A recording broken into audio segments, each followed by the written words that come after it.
Are you thinking of leaving assets to your child, grandchild, relative, loved one who lives and works in the United States? If so, there are some complexities. A few complexities that you're going to want to take into consideration when drawing up your estate plan to help ensure a smooth and tax-effective transfer. Who other than Nicole Ewing, Director of Tax and Estate Planning, to tell us all about it from TD Wealth. There's a bit of a list here, Nicole, that we need to go through. So first off, nice to see you. You as well. Okay, let's start. So if you have somebody that you want to leave something to in the U.S. And you want to leave assets to them, what are some of the things you need to keep in mind? I think, and I have a list of many things here, but let's go. Well, so we want to be thinking about this as like, what are we giving and who are we giving these assets to? So there's different ways of giving assets that might be better in Canada versus in the US. So certain US assets, situs assets that would be like real property, tangible purpose, personal property, business interests in the US. That might be better earmarked for a US person, so transferring it to them and leaving some of those other assets for your Canadian beneficiaries. So depending on what type of assets we have, we might want to be thinking about having a US will to deal with our US property and have it set up in a way that the beneficiary can receive that quickly. Now make sure that's coordinated with your Canadian will, of course. Yes. If you do have a US will, you'll need a US executor, but if your Canadian will has a US executor on that might lead to some complications. So we might want to be thinking about who else we could be naming. There's tax implications, there's some delays that might be involved there for naming that US person. So think about having a Canadian there. If your estate is going to be in existence for some time, and lots of different reasons for that, you might have some tax planning to do. If there are interest amounts that would be paid out to beneficiaries, there can be some complications there. If those people are in the US, we might have withholding tax applicable there as well, some complications. Your US beneficiaries will have reporting obligations if they receive significant amounts, so over $100,000 US. They would be responsible for reporting that to their IRS government as well.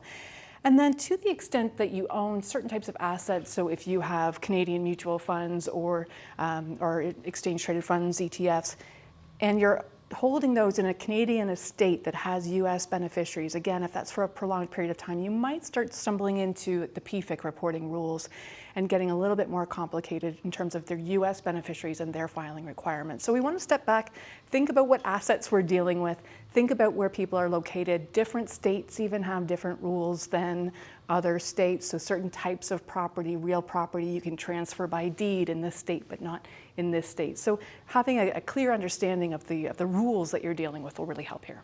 Wow, there's a lot of stuff. Okay, for the US beneficiary, will the inheritance be taxed by the IRS? I'm going to bet this is a depends answer. Well, no, actually, it's a good no. At the federal level, the U.S. recipient of an inheritance is not going to be subject to tax. There's no estate tax or inheritance tax that would apply in that instance. There are some states, though, that might have a different rule. So if I think there's 6 that have an inheritance tax. So we might want to be mindful if you're in one of those 6 states. Yes. But that's where that reporting requirement comes in. So if you've received more than $100,000 US, even though there's no tax payable on that, you do have a filing obligation, and if you miss that, then you'll have penalties that could potentially ultimately reduce your overall income amount, tax or otherwise. Not good. What about gifting assets when you're alive? Because that's something in Canada that can often make a lot of sense, just for usefulness and also letting people see it, or setting up some sort of trust in your state as some way to mitigate some of those impacts. Good or bad idea? Well, it depends. So it depends on the type of asset, the amount of asset, how you're gifting it. So the U.S. has a gift tax, so they have an estate tax. They also have a gift tax, and there's annual limits about how much U.S. people can gift to loved ones before tax applies, and it's about $16,000. So US people will be subject to that gift tax. Canadians are also going to be subject to gift tax when they're dealing with that US tangible property. So thinking here, for example, if you have an individual, a Canadian person who has a US real estate property, and they add an individual onto title of that property, that may be seen as a gift for U.S. tax purposes in addition to your Canadian things, and there might be some taxes paid there. Also a little bit of an issue in that you have that Canadian, you have the Canadian capital gain potentially on the amount that you're gifting if it's a capital property. You may have your U.S. gift tax, and we might have a mismatch between the foreign tax credits, and so you're not necessarily getting credit for the amounts that you would have paid into the U.S. Thinking about things as well is like when you have minor beneficiaries. So trusts are something good to think about. Is you're making those gifts during life, but the trust rules in the U.S. are very different than those in Canada, and sometimes they will actually not be regarded the same way. So you may have a trust for Canadian purposes, not a trust for U.S. purposes. If you have a U.S. beneficiary of a Canadian trust, things get very complex for the U.S. person. There's those withholding rules that apply.